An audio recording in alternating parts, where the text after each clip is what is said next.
Clip number 526۔ اس clip میں انشاءاللہ آپ قرآن پاک کی سورہ ہود کی آیت نمبر 44 سے لے کر 46 تک کی تلاوت، ترجمہ اور تفسیر قرآن صراط الجنان سماعت فرمائیں گے۔ بسم اللہ الرحمن الرحیم۔ ترجمہ، اللہ کے نام سے شروع جو نہایت مہربان رحمت والا ہے۔ وَقِيلَ يَا أَرْضُ ابْلَعِي مَاءَكِ وَيَا سَمَاءُ أَقْلِعِي وَغِيضَ الماء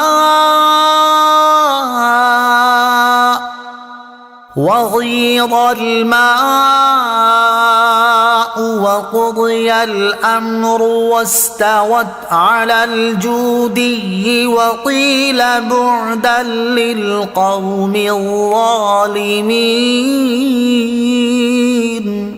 ترجمہ، اور حکم فرمایا کہ اے زمین اپنا پانی نگل جا، اور اے آسمان تھم جا، اور پانی خشک کر دیا گیا اور کام تمام ہو گیا، اور وہ کشتی جودی پہاڑ پر ٹھہر گئی، اور فرما دیا گیا ظالموں کے لیے دوری ہے۔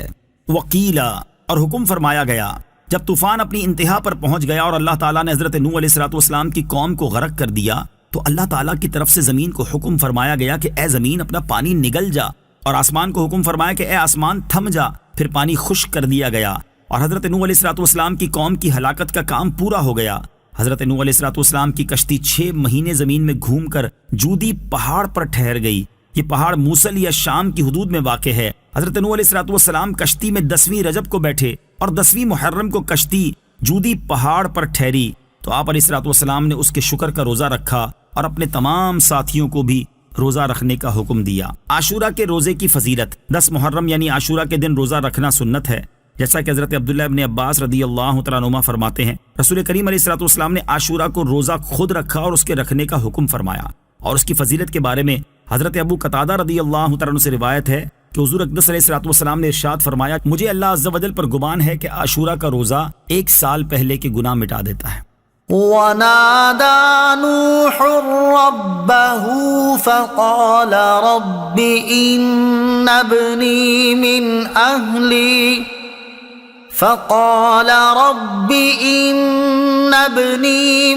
أَهْلِي وَإِنَّ وَعْدَكَ الْحَقُّ وَأَنْتَ أَحْكَمُ الْحَاكِمِينَ۔ ترجمہ، اور نوح نے اپنے رب کو پکارا تو عرض کی، اے میرے رب، میرا بیٹا بھی تو میرے گھر والوں میں سے ہے، اور بے شک تیرا وعدہ سچا ہے اور تو سب سے بڑا حاکم ہے۔ وَنَادَى نُوحٌ رَبَّهُ، اور نوح نے اپنے رب کو پکارا۔ جب حضرت نوح علیہ السلام اور ان کے بیٹے کنعان کے درمیان لہر حائل ہوئی تو آپ علیہ السلام نے اس کی نجات طلب کرتے ہوئے اللہ تعالیٰ سے دعا کی، اے میرے رب عز و جل، میرا بیٹا بھی تو میرے گھر والوں میں سے ہے، اور تو نے مجھ سے میری اور میرے گھر والوں کی نجات کا وعدہ فرمایا ہے۔ بے شک تیرا وعدہ سچا ہے اور اس وعدے کے پورا ہونے میں کوئی شک نہیں۔ بے شک تو سب حاکموں سے بڑھ کر جاننے والا اور سب سے زیادہ عدل فرمانے والا ہے۔ شیخ ابو منصور ماتوریدی رحمۃ اللہ تعالی علیہ نے فرمایا کہ حضرت نوح علیہ السلام کا بیٹا کنعان منافق تھا اور آپ کے سامنے اپنے آپ کو مومن ظاہر کرتا تھا۔ اگر وہ اپنا کفر ظاہر کر دیتا تو آپ علیہ السلام اللہ تعالیٰ سے اس کی نجات کی دعا نہ کرتے۔ قال يا نوح إنه ليس من أهلك إنه عمل غير صالح فلا تسألني ما ليس لك به علم إني أعظك أن تكون من الجاهلين۔ ترجمہ، اللہ نے فرمایا، اے نوح، بے شک وہ تیرے گھر والوں میں سے ہرگز نہیں، بے شک اس کا عمل اچھا نہیں، بس تم مجھ سے اس بات کا سوال نہ کرو جس کا تجھے علم نہیں۔ میں تجھے نصیحت فرماتا ہوں کہ تو ان لوگوں میں سے نہ ہو جو جانتے نہیں۔ إِنَّهُ لَيْسَ مِنْ أَهْلِكَ، بے شک وہ تیرے گھر والوں میں ہرگز نہیں تھا۔ اس سے مراد یہ ہے کہ وہ آپ علیہ السلام پر ایمان لانے والوں میں سے ہرگز نہ تھا، یا اس سے مراد یہ ہے کہ وہ آپ علیہ السلام کے ان گھر والوں میں سے نہ تھا جن کی آپ علیہ السلام کے ساتھ نجات کا اللہ تعالیٰ نے وعدہ فرمایا تھا۔ نجات کے لیے صرف نسبی قرابت کا اعتبار نہیں، اس آیت سے ثابت ہوا کہ نجات کے لیے صرف نسبی قرابت کا اعتبار نہیں بلکہ اس کے لیے ایمان شرط ہے۔ جیسے کنعان کو حضرت نوح علیہ السلام سے نسبی قرابت تو بدرجہ اولا حاصل تھی، لیکن چونکہ دینی قرابت یعنی ایمان حاصل نہ تھا، اس لیے اللہ تعالیٰ نے اس کی حضرت نوح علیہ السلام سے قرابت کی نفی فرما دی۔ إنه عمل غير صالح، بے شک اس کا عمل اچھا نہیں تھا۔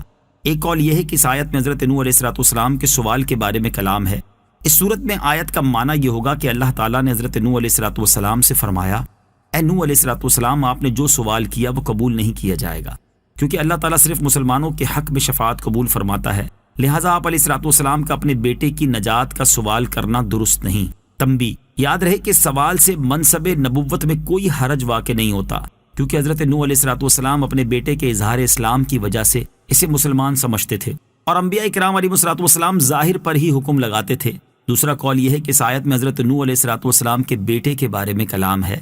اس صورت میں آیت کا معنی یہ ہے کہ آپ علیہ السلام کے بیٹے کے عمل اچھے نہ تھے، وہ شرک کرتا اور آپ علیہ السلام کو جھٹلاتا تھا۔ دوسرا قول راجح ہے۔ فلا تسألنی ما لیس لک به علم، پس تم مجھ سے اس بات کا سوال نہ کرو جس کا تجھے علم نہیں، یعنی جس بات کے درست یا غلط ہونے کا آپ کو علم نہیں، اس بات کا مجھ سے سوال نہ کرو۔ میں تجھے نصیحت فرماتا ہوں کہ تم ان لوگوں میں سے نہ ہونا جو نہیں جانتے۔ علامہ صابری رحمۃ اللہ تعالی فرماتے ہیں، اللہ تعالیٰ کے حضرت نوح علیہ السلام سے کیے گئے اس کلام میں نرمی و شفقت کا اظہار ہے، گویا کہ اللہ تعالیٰ نے حضرت نوح علیہ السلام سے ارشاد فرمایا کہ اے پیارے نوح علیہ السلام، آپ کا مقام بہت بلند ہے، اس لیے آپ کی شان کے لائق یہ بات ہے کہ آپ علیہ السلام صرف اسی کی نجات کا مطالبہ اور شفاعت فرمائیں جس کے بارے میں نجات کی امید ہے۔ وہ لوگ جن کے بارے میں آپ نہیں جانتے کہ ان کے بارے میں شفاعت قبول کی جائے گی یا نہیں، تو ان کی نجات کے بارے میں آپ کا سوال کرنا آپ کے مقام و مرتبے کے لائق نہیں۔